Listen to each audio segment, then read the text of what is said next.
Hi everyone, it's Zoe.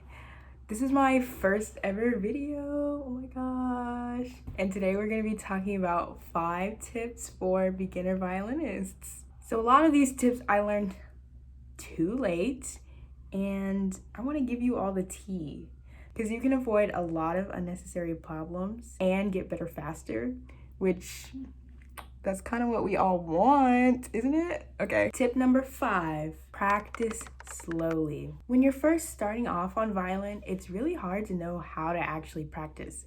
So this is vital. Yeah, this can be frustrating, but your brain is trying to absorb all this new information on how to move your body in this unnatural way, thinking of a million things at one time, and it can only be processed by going slowly and methodically. And this way, you can help prevent mistakes that will hinder your growth later. Tip number 4, establish healthy habits.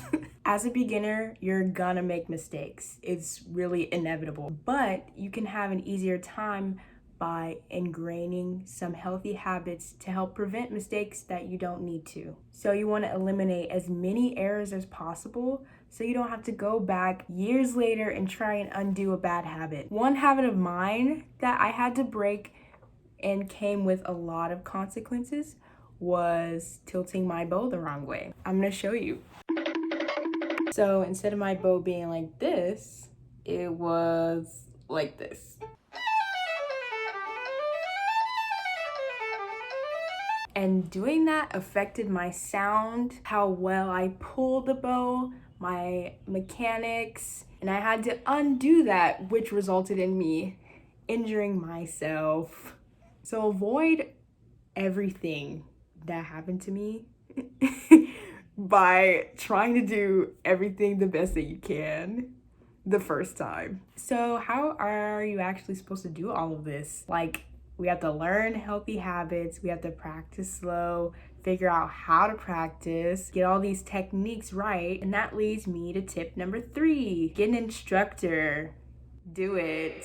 Get an instructor you're compatible with and that you trust. Searching for the right teacher is really a journey, and not every teacher is gonna give you the information that you need at the time. I know it's a big commitment to go out and find a teacher, but the benefits outweigh the costs because you'll be able to have an outside person looking at you, actually analyzing, and will be able to tell you straight up what you're doing. And you'll have the best source for any questions that you may have along the way, so you don't have to try and guess your way through. So how do you know that you even have the right teacher?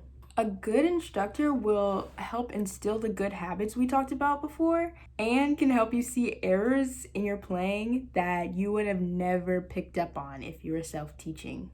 A good teacher will give you all the correct basic information, but will tailor it based on your specific body type. So for instance, the age-old question, should we or should we not use a shoulder rest? It all depends on you, and a good teacher will see that. A good teacher cares about your physical and mental well-being, and they push you the right amount, just enough so that you feel challenged, but the task doesn't feel impossible.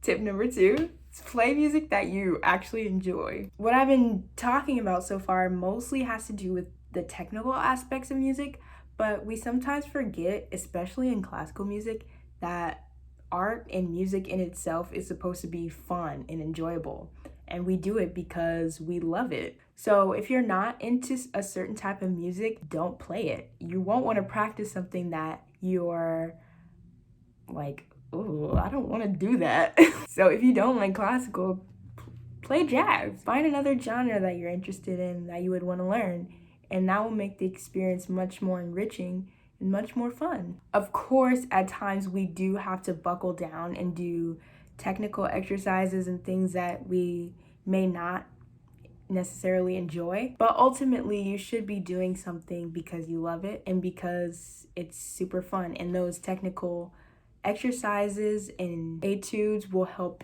support that love and will help you grow. And last but not least, my number 1 tip is to document your journey, whether that be through photos or videos. It's so important to help track your progress because it's really easy to not see it. So record yourself, take notes in a journal, do a quick reflection on where you were and how you are now, and that will help boost your morale like crazy. I know when I look at 2 videos from my Instagram, not even just a year apart, it helps improve my mood so much because I'm like, wow, I really am growing. I'm becoming better. Like, I have this one video up on my Instagram.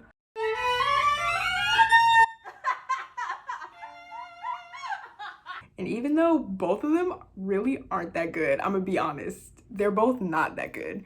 But the second one compared to the first one is light years better than the first.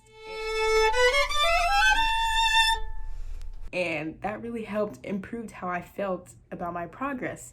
Even though it wasn't where I necessarily wanted it to be, it was a lot better than it had been before. And those are my 5 tips for any beginner violinists out there. And if you want to learn more about different practice techniques and have a way to document your journey, check out my practice journal. It'll be linked in the description. It's all about mindful practice techniques and improving your growth. Thanks, and I'll see you next time.